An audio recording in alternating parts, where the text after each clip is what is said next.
বিসমিল্লাহির রহমানির রহিম।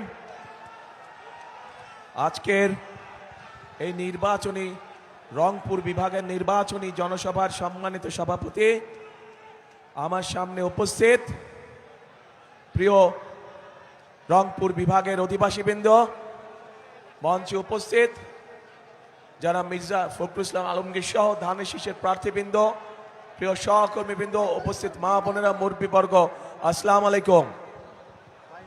আসসালামু আলাইকুম। কেমন আছেন আপনারা? ভালো আছেন? কিন্তু আমরা চাই আপনাদেরকে আরো ভালো রাখতে ইনশাআল্লাহ। এই বিভাগের মানুষকে আমরা আরো ভালো রাখতে চাই। থাকবেন ইনশাআল্লাহ, ইনশাআল্লাহ। প্রিয় ভাই বোনেরা,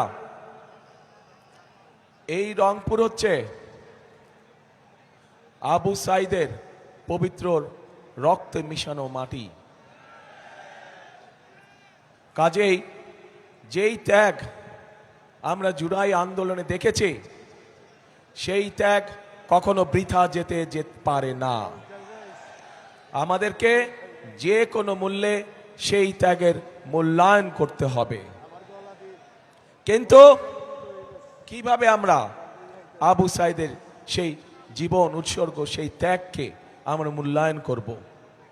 আমরা তাদের সেই ত্যাগকে, আবু সাইদ সহ যে 1400 ব্যক্তি শহীদ হয়েছে, যে 1400 ব্যক্তিকে হত্যা করা হয়েছে, এই মানুষগুলোর ত্যাগের মূল্যায়ন আমরা তখনই করতে পারবো যখন এই দেশের মানুষের রাজনৈতিক অধিকার এবং অর্থনৈতিক অধিকার প্রতিষ্ঠিত হবে, যার জন্য আবু সাইদ সহ আরো হাজারো মানুষ জীবন উৎসর্গ করে গিয়েছে।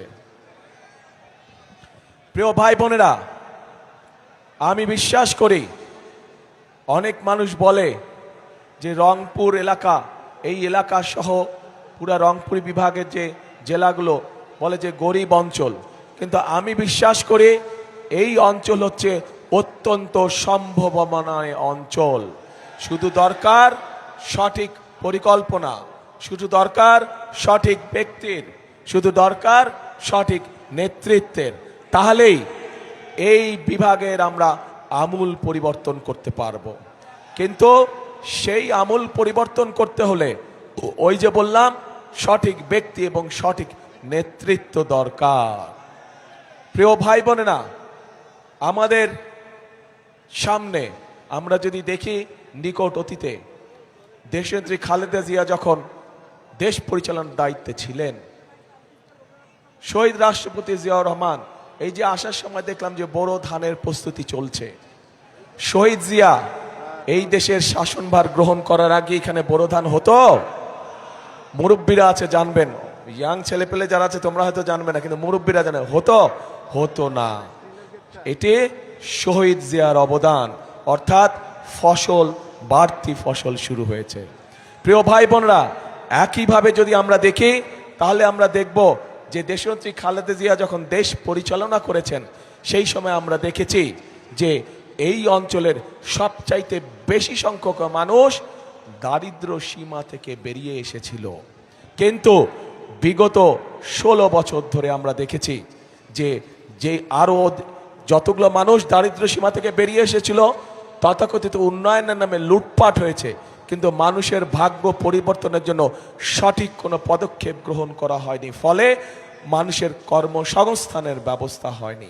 ফলে নতুন মানুষের, সাধারণ মানুষের জীবনযাত্রা টিকে থাকার জন্য নতুন ব্যবসা বাণিজ্য, মিল, কলকারখানা কোনো কিছু এইখানে করা হয় নাই।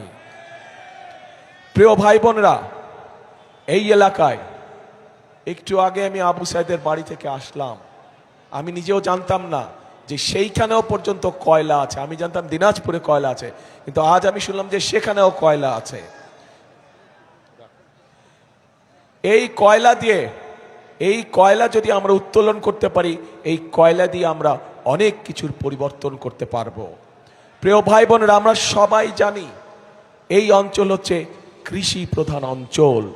এই দেশের এই এলাকার মানুষ, ম্যাক্সিমাম মানুষ কৃষি কাজের সাথে জড়িত, এবং সেজন্যই আমরা দেখেছি যে বিগত 16 বছর যাবৎ সমাজের সব শ্রেণী পেশার মানুষের সাথে সাথে আমাদের কৃষক ভাইরাও কিভাবে অত্যাচার নির্যাতনের শিকার হয়েছে, কিভাবে কৃষিজাত পণ্য দ্রব্যের দাম মূল্য বৃদ্ধি হওয়ার ফলে কৃষকদেরকে বিভিন্ন সময় কষ্টের সম্মুখীন হতে হয়েছে।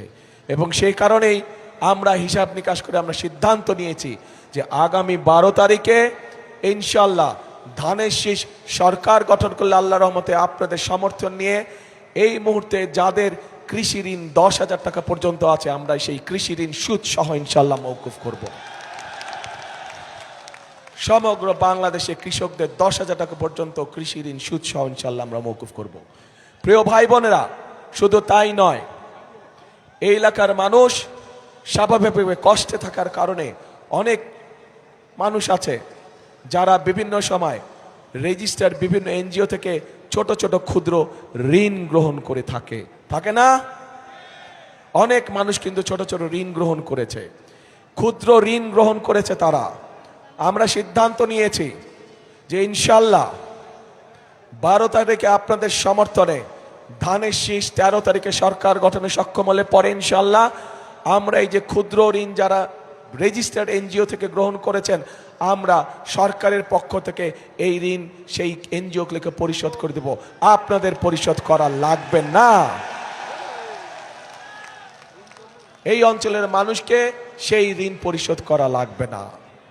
প্রিয় ভাই বোনেরা, আমাদের এই এলাকাকে ঢেলে সাজাতে হবে, এই এলাকার মানুষের কর্মসংস্থান করতে হবে। এই এলাকায় প্রাকৃতিক সম্পদ যেরকম আছে, এই এলাকায় একই সাথে সবচেয়ে বড় সম্পদ কৃষি আছে। কাজেই আমরা যদি বাংলাদেশের খুলনা অঞ্চল, বাংলাদেশের চট্টগ্রাম অঞ্চল সহ ঢাকা অঞ্চল সহ যদি ইন্ডাস্ট্রিয়াল বেল্ট হতে পারে, তাহলে অবশ্যই কেন এই রংপুর বিভাগ সহ রংপুর, দিনাজপুর, ঠাকুরগাঁও, পঞ্চগড় এলাকায় কেন তাহলে কৃষিজাত পণ্যের ইন্ডাস্ট্রি হবে না? আমরা পরিকল্পনা গ্রহণ করেছি যে ইনশাল্লাহ 13 তারিখে বিএনপি সরকার গঠন করলে পরে আমরা কৃষিজাত পণ্যের যারা ব্যবসা বাণিজ্য করেন, যাদের ইন্ডাস্ট্রি আছে, তাদেরকে আমরা বিশেষ সুবিধা দেব, যাতে করে তারা এই এলাকায় এসে তাদের নতুন মিল ফ্যাক্টরি স্থাপনের কাজ শুরু করেন। তার ফলে এই এলাকার মানুষ কর্মসংস্থানের সুযোগ পাবে।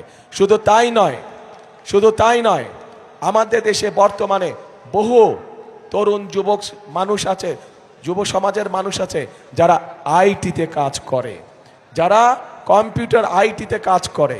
আইটি কোম্পানি যেগুলো আছে, তারা যদি এইখানে এসে তাদের কোম্পানিগুলো স্থাপন করে এবং এই এলাকার ছেলে মেয়েদেরকে যারা আইটিতে কাজ করতে পারে তাদেরকে সেখানে চাকরি বাকরির ব্যবস্থা করে দেয়, তাহলে তাদেরকে সেই কোম্পানিগুলোকে আমরা একটি নির্দিষ্ট মেয়াদ পর্যন্ত করের ছাড় দিব, যাতে করে এই এলাকার মানুষ, এই এলাকার সন্তানেরা যাতে করে কর্মসংস্থানের ব্যবস্থা করতে পারে।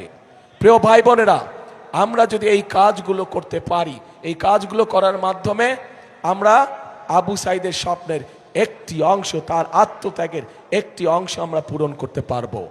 কিন্তু বড় যেই অংশটি রয়ে যাবে বাকি, সেটা হচ্ছে এই দেশের মানুষের রাজনৈতিক অধিকারকে ফিরিয়ে আনা। ঠিক, এই দেশের মানুষের অধিকারকে যদি ফিরিয়ে আনতে হয়, তাহলে আমরা একা পারবো না। কারণ 2024 সালে 5ই আগস্ট যে পরিবর্তন হয়েছিল, সেই পরিবর্তনের কোনো রাজনৈতিক দলের দ্বারা হয় নাই, কোনো নির্দিষ্ট কোনো রাজনৈতিক দলের দ্বারা হয় নাই। সেই পরিবর্তনে এই দেশের সকল ধরনের মানুষ, শ্রেণী পেশা নির্বিশেষে সকল মানুষ অংশগ্রহণ করেছিল বলেই সেদিন সেই পরিবর্তন সূচিত হয়েছিল। এবং এই পরিবর্তনকে যদি ধরে রাখতে হয়, তাহলে প্রিয় ভাই বোনেরা, উপস্থিত প্রিয় ভাই বোনেরা, আপনারা সহ বাংলাদেশের জনগণকে সামনের কাতারে এসে দাঁড়াতে হবে। এবং সামনের কাতারে এসে দাঁড়ানোর অর্থ হচ্ছে একটি নিয়মতান্ত্রিক উপায়, একটি নিয়মতান্ত্রিক পন্থায় আমাদেরকে গণতান্ত্রিক যাত্রা শুরু করতে হবে, যা দেশের আইন অনুযায়ী, সংবিধান অনুযায়ী আগামী 12 তারিখে যে নির্বাচনটি অনুষ্ঠিত হচ্ছে, সেই নির্বাচনে আপনাদেরকে বেরিয়ে আসতে হবে ঘর থেকে। সেই নির্বাচনে ঘর থেকে বেরিয়ে এসে আপনাদেরকে আপনাদের অধিকার প্রয়োগ করতে হবে। এবং এই অধিকার প্রয়োগ করার মাধ্যমেই আপনারা সঠিক ব্যক্তিদেরকে নির্বাচিত করবে যারা আপনাদের এই এলাকার উন্নয়নের জন্য কাজ করবে। প্রিয় ভাই বোনেরা, আমাদের দেশের জনসংখ্যার অর্ধেক হচ্ছে নারী। এই অর্ধেক নারী সমাজকে আমরা যদি পিছনে ফেলে রাখি, সাথে না নেই, তাদেরকে যদি অর্থনীতির অংশে পরিণত না করি, তাহলে কোনোভাবেই দেশকে সামনে এগিয়ে নিয়ে যাওয়া সম্ভব নয়। সম্ভব হবে? হবে না। এবং এই নারী সমাজকে অর্থনৈতিকভাবে ধীরে ধীরে স্বাবলম্বী করে গড়ে তোলার জন্য আমরা একটি কার্ড তাদের ঘরে ঘরে পৌঁছে দিতে চাই। প্রত্যেক গৃহিণী বা প্রত্যেক মায়ের কাছে আমরা ফ্যামিলি কার্ড নামে একটি কার্ড পৌঁছে দিতে চাই, যেই কার্ডের মাধ্যমে আমরা প্রত্যেকটি পরিবারকে, এটি কোনো দলমত না, দলমত নির্বিশেষে সকল মা, সকল গৃহিণী এই কার্ডটি পাবে। এই কার্ডের মাধ্যমে আমরা তাদেরকে, তাদের হাতে, সেই মায়েদের হাতে, সেই গৃহিণীদের হাতে প্রতি মাসে আমরা একটি সহযোগিতা পৌঁছে দিতে চাই, যার মাধ্যমে তারা ধীরে ধীরে স্বাবলম্বী হয়ে উঠতে পারে। ধীরে ধীরে অর্থনীতির উপরে তাদের একটি নিয়ন্ত্রণ প্রতিষ্ঠিত হতে পারে, যার মাধ্যমে তারা ব্যবসা বাণিজ্য, সন্তানের লেখাপড়া, সন্তানের স্বাস্থ্য, সকল কিছু নিজের মতন করে দেখভাল করতে পারে। প্রিয় ভাই বোনেরা, শুধু মা বোনদের জন্য নয়, শুধু তরুণ সমাজের সদস্য বা যুব সমাজের সদস্যের কর্মসংস্থানের ব্যবস্থা নয়।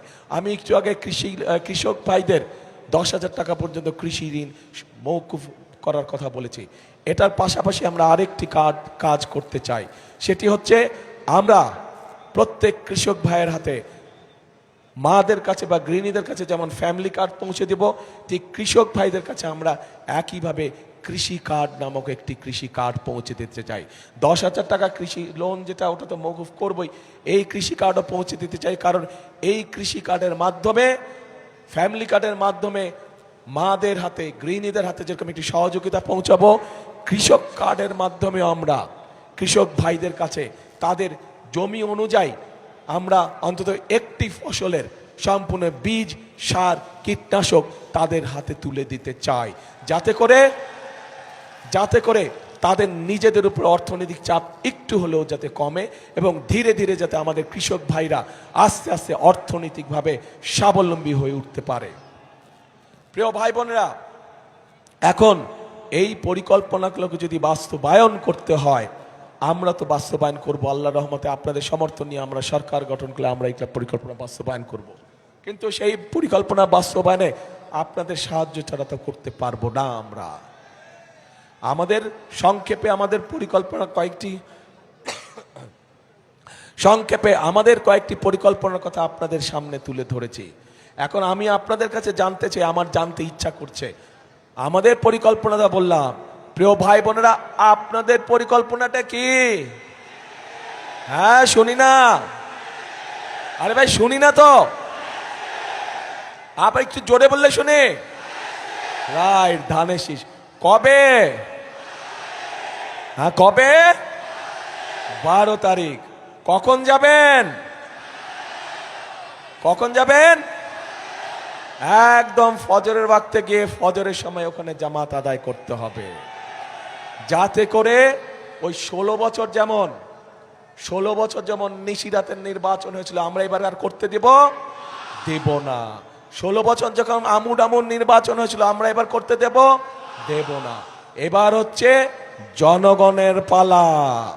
জনগণ এবার সিদ্ধান্ত নেবে তারা কি করবে। কাজেই জনগণ, সকল মুসলমান, হিন্দু, বৌদ্ধ, খ্রিস্টান, যে যেখানে আছেন, সকল ধরনের মানুষ যারা ভোটার, প্রত্যেকে ভোরবেলায় গিয়ে ভোট কেন্দ্রের সামনে লাইন দিয়ে দাঁড়াতে হবে, যাতে করে কেউ কোনো ষড়যন্ত্র করতে না পারে। সতর্ক থাকতে হবে। প্রিয় ভাই বোনেরা, আরেকটি গুরুত্বপূর্ণ বিষয় আছে। আপনাদের নিশ্চয়ই মনে আছে, আজকে থেকে প্রায় 2.5 বছর আগে যখন স্বৈরাচার এই দেশের মানুষের কাঁধের উপরে চেপে বসেছিল, সেই সময় বিএনপি সংস্কার প্রস্তাব দিয়েছিল দেশের মানুষের সামনে। 31 দফা সংস্কার প্রস্তাব মনে আছে? 31 দফা সংস্কার প্রস্তাব মনে আছে আপনাদের? জানেন তো? আচ্ছা, পরবর্তীতে আমরা কি দেখলাম, যে বর্তমান সরকার যখন আসলো, অন্তর্বর্তীকালীন সরকার আসলো, অন্তর্বর্তীকালীন সরকার এসে তারা একটি সংস্কার কমিশন করলো এবং বাংলাদেশের প্রায় কম বেশি রাজনৈতিক দলগুলোকে সেখানে আহ্বান করলো, আমরাও গিয়েছি, সেখানে আমরা আমাদের সংস্কার প্রস্তাব আমরা দিয়েছি এবং মোটামুটিভাবে সংস্কার প্রস্তাব যেগুলো আমরা দিয়েছি, যা আমরা জনগণের সামনে অনেক আগে উপস্থাপন করেছিলাম, সেইগুলাই কম বেশিভাবে তারাও দিয়েছে। হতে পারে কোনোটি ব্যাপারে আমাদের সাথে কিছু কিছু দ্বিমত আছে, কিন্তু আমাদের সাথে যদি কোনোটির ব্যাপারে দ্বিমত থাকে, আমরা কোনো লুকো ছাপা করিনি। আমরা জনগণের সামনে প্রকাশ্যে বলেছি যে কোনটিতে আমরা সম্মত দিয়েছি এবং কোনটিতে আমাদের কিছু ডিসএগ্রিমেন্ট আছে, প্রকাশ্যে বলেছি। এখানে কোনো লুকো ছাপার কোনো বিষয় নাই। এখন প্রিয় ভাই বোনেরা, এই যে 12 তারিখে যে আপনারা আপনাদের পরিকল্পনা সফল করতে যাবেন, একই সাথে আরেকটি কাজ করতে হবে। এই যেই অধিকার ফিরানোর জন্য আবু সাইদ নিজের জীবনকে উৎসর্গ করেছে, চট্টগ্রামে ওয়াসিম নিজের জীবনকে উৎসর্গ করেছে, এরকম হাজারো মানুষ যারা নিজের জীবনকে উৎসর্গ করেছে, তাদের মানুষের ভোটের অধিকার, কথা বলার অধিকার, অর্থনৈতিক অধিকার প্রতিষ্ঠার মাধ্যমে যেমন তাদের এই জীবন উৎসর্গকে আমরা মূল্যায়ন করতে পারবো, একইভাবে তাদের জীবন উৎসর্গকে মূল্যায়ন করতে হলে আমরা যে জুলাই সনদে স্বাক্ষর করেছি, সেই জুলাই সনদকেও আমাদের সম্মান করতে হবে। এবং সেজন্যই আপনাদের সকলকে অনুরোধ করব যে ধানের শীষে যেমন সিলটা দিবেন 12 তারিখে, একই সাথে আপনাকে যে দ্বিতীয় ব্যালট পেপারটি দিবে হ্যাঁ এবং না, সেখানে হায়ের পক্ষে দয়া করে আপনারা রায় দিবেন। মনে থাকবে তো প্রিয় ভাই বোনেরা? 5 তারিখে, অগাস্টের 5 তারিখে পরিবর্তন হয়েছে দেশের মানুষ পরিবর্তন চায়। কি পরিবর্তন? ফ্লাইওভার হবে বড় বড়, বিল্ডিং হবে বড় বড়, ঠিক আছে, হলে হবে, কিন্তু মানুষ তার নিজের ভাগ্যের পরিবর্তন চায়। মানুষ চায় কর্মসংস্থান, মানুষ চায় নিরাপদে রাস্তা দিয়ে হাঁটবে, মানুষ চায় নিরাপদে রাতে বাসায় ঘুমাবে, মানুষ চায় নিরাপদে যে যার চাকরি বাকরি ব্যবসা বাণিজ্য সব কাজ কারবার করবে, তাই তো? কাজে সেই নিরাপদ ব্যবস্থা যদি তৈরি করতে হয়, তাহলে আপনাদেরকে সমর্থন লাগবে। আপনাদের সমর্থন থাকলে সেই নিরাপদ ব্যবস্থা ইনশাল্লাহ বিএনপি বাংলাদেশে প্রতিষ্ঠিত করতে পারবে। কারণ বিএনপির অতীত ইতিহাস আছে, দেশের আইন শৃঙ্খলা কিভাবে নিয়ন্ত্রণ করতে হয় সেটি বিএনপি একমাত্র অতীতে দেখিয়েছে। বিএনপি দেখিয়েছে বলেই, বিএনপির অভিজ্ঞতা আছে বলেই বিএনপির পক্ষেই সম্ভব একমাত্র দেশের আইন শৃঙ্খলাকে সঠিকভাবে শক্তভাবে নিয়ন্ত্রণ করা এবং শক্তভাবে মানুষের নিরাপত্তা প্রদান করা। প্রিয় ভাই বোনেরা, যেই পরিকল্পনার কথা বললাম, আবু সাইদের স্বপ্নের যে কথাগুলো আমি বললাম, এগুলো যদি বাস্তবায়ন করতে হয়, তাহলে আমাদেরকে আরেকটি বিষয়ের টুটি চেপে ধরতে হবে। বলেন তো কি সেটা? ইয়েস, দুর্নীতি চেপে ধরতে হবে, টুটি চেপে ধরতে হবে। আমরা দেখেছি বিগত 16 বছর উন্নয়নের নামে মেগা প্রজেক্ট হয়েছে। যদি মেগা প্রজেক্টই শুধু হতো আমাদের আপত্তি ছিল না, কিন্তু আমরা দেখেছি কিভাবে মেগা প্রজেক্টের নাম করে মেগা দুর্নীতি করা হয়েছে। এই দুর্নীতির অবসান হতে হবে। আবু সাইদের হত্যাকারীদের যেমন বিচার হতে হবে, দেশের মানুষের সম্পদ লুটপাট করে যারা বিদেশে পাচার করেছে, অর্থ পাচার করেছে, তাদেরও এই দেশে বিচার হতে হবে এবং সেই অর্থ, লুটপাটকৃত অর্থ আমাদেরকে চেষ্টা করতে হবে বিদেশ থেকে দেশে ফিরিয়ে নিয়ে এসে মানুষের কাজে ব্যবহার করা। এবং প্রিয় ভাই বোনেরা, এই কাজটিও যদি কেউ করতে পারে, সেটাও একমাত্র বিএনপির পক্ষেই করা সম্ভব। কারণ একটি আন্তর্জাতিক সংস্থা, যেই সংস্থাটি এই দুর্নীতিতে কে কত নাম্বার পেল এই হিসাব যারা করে, তাদের হিসাব মতেই 2001 সালে যখন খালেদা জিয়া দায়িত্ব পায়, তখন থেকে আস্তে আস্তে বাংলাদেশ দুর্নীতির রাহুগ্রাস থেকে উপর দিকে উঠতে থাকে, মুক্ত হতে থাকে। কাজেই বিএনপি এটিও প্রমাণ করে দেখিয়েছে যে বিএনপি একমাত্র পারে দেশকে দুর্নীতির রাহুগ্রাস থেকে মুক্ত করার জন্য। প্রিয় ভাই বোনেরা, একটি দল আছে, সেই দল বিএনপি সম্পর্কে মিথ্যে কথা বলে যাচ্ছে কয়েকদিন ধরে। আপনাদের নিশ্চয়ই মনে আছে, আজও দেখলাম তারা বলেছে তাদের দুজন সদস্য 2001 থেকে 6 পর্যন্ত আমাদের সাথে সরকারে ছিল। মনে আছে আপনাদের? এখন তারা বলছে যে বিএনপি সময় বলে পরিস্থিতি অন্যরকম ছিল, তাদের মানুষগুলা ভালো আর আমাদের মানুষগুলা খারাপ। আমার প্রশ্ন হলো ভালো মানুষের সাথেই তো ভালো মানুষ থাকে নাকি? তাদের মানুষ যদি ভালোই হয়ে থাকে, তাহলে বিএনপি যদি খারাপ হয়ে থাকে, তাহলে তারা ছিল কেন আমাদের সাথে পুরা 5 বছর? আমাদের সাথে প্রথম থেকে শেষ দিন পর্যন্ত তারা ছিল, এবং তাদের থাকাটাই প্রমাণ করে খালেদা জিয়া যে দুর্নীতিতে সফলভাবে নিয়ন্ত্রণ করতে সক্ষম হয়েছে। তাদের প্রথম দিন থেকে শেষ দিন পর্যন্ত থাকাটাই প্রমাণ করে যে একমাত্র বিএনপির পক্ষেই সম্ভব এই সব দুর্নীতিকে নিয়ন্ত্রণ করা। এবং তাদের প্রথম দিন থেকে শেষ দিন পর্যন্ত থাকাটাই প্রমাণ করে যে বিএনপি পারে একমাত্র এই দেশকে সঠিক দিক নির্দেশনা দিয়ে পরিচালনা করার জন্য। প্রিয় ভাই বোনেরা, হয় এই দলটির মাথা খারাপ হয়ে গেছে, অথবা নিজের নেতৃত্ব সম্পর্কে নিজেই আবল তাবল কথা বলছে, ভুল কথা বলছে। কাজে সেই বিতর্কে আমরা যেতে চাই না। আমাদের শক্তি হচ্ছে বাংলাদেশের জনগণ। আমাদের শক্তি যেহেতু বাংলাদেশের জনগণ, সেই জন্য বাংলাদেশের জনগণের কাছে আমরা ফিরে যেতে চাই। আমাদের শক্তি যেহেতু বাংলাদেশের জনগণ, সেই জন্য বাংলাদেশের জনগণের কাছে আমরা ভালো মন্দ যা কিছু আছে সব কিছুর রায় আমরা বাংলাদেশের মানুষের কাছেই রেখে দিতে চাই। বাংলাদেশের মানুষের সিদ্ধান্তই আমাদের প্রথম এবং শেষ সিদ্ধান্ত। প্রিয় ভাই বোনেরা, আসুন আজ সময় এসেছে ষড়যন্ত্রের জবাব দেবার। আজ সময় এসেছে শহীদ আবু সাইদের স্বপ্ন বাস্তবায়নের। আজ সময় এসেছে বাংলাদেশের মানুষের ভাগ্যের পরিবর্তনের। কাজে আসুন, সব সময় সৎ সুযোগ সব সময় আসে না। যেহেতু আল্লাহ তাআলা আমাদেরকে দেশকে সঠিকভাবে পরিচালনা করার জন্য একটি সৎ সুযোগ দিয়েছেন, কাজে এই সৎ সুযোগটিকে আমরা দেশের কাজে জনগণের স্বার্থে আমরা ব্যবহার করি, যাতে আগামী দিন আমরা সুন্দর একটি প্রত্যাশিত, আমাদের কাঙ্ক্ষিত বাংলাদেশ আমরা গড়ে তুলতে সক্ষম হই। এবং সে কারণেই প্রিয় ভাই বোনেরা, এই দেশকে গড়ে তুলতে হলে আমাদের সকলকে একসাথে পরিশ্রম করতে হবে। এবং আমরা যদি সকলে একসাথে ঐক্যবদ্ধ থাকি, আমরা যদি সকলে একসাথে পরিশ্রম করি, তাহলে এই উত্তরাঞ্চল, এই রংপুর বিভাগ কখনোই ওই যে মঙ্গাপীড়িত বলে কোনোভাবেই এটা থাকতে পারে না, অনুন্নত বলে উন্নয়নের ছোঁয়া নেই বলে কোনোভাবেই এটা থাকতে পারে না।